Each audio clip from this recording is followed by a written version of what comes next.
lakini Mungu anamjua kama ni kahaba. Kwa hiyo Mungu ndiye anayejua identity zetu, kwa sababu yeye ndiye aonaye mambo ya siri tunayofanya kinyume na macho ya kawaida ya watu. Amen.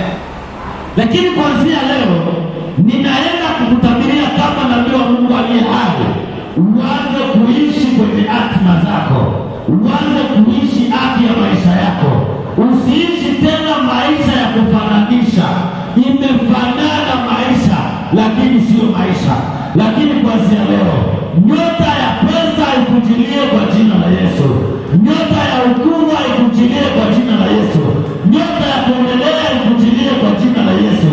Kila mahali waliposhika haki yako iachiliwe kwa jina la Yesu. Kuanzia jioni ya leo ninafungua milango ya baraka ya maisha yako. Kuanzia jioni ya leo ninafungua milango ya ukombozi wa maisha yako. Kuanzia jioni ya leo ninafungua milango ya haki ya maisha yako. Kuanzia jioni ya leo ninafungua milango ya hatima yako iliyofungwa na adui, iliyotekwa na adui, iliyosimamiwa na adui. Kila kibambazi kilichosimama mbele zako nimeenda kukivunjavunja kwa jina la Yesu.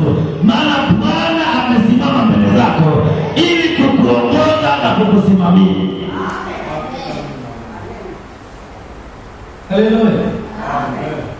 Haleluya. Amen. Biblia inasema Mungu anaambia Israeli, ninamtuma malaika wangu mbele, naye atatayarisha njia mbele. Naye ni mjumbe wa agano mnayempenda, mnayemhitaji, naye anawajilia.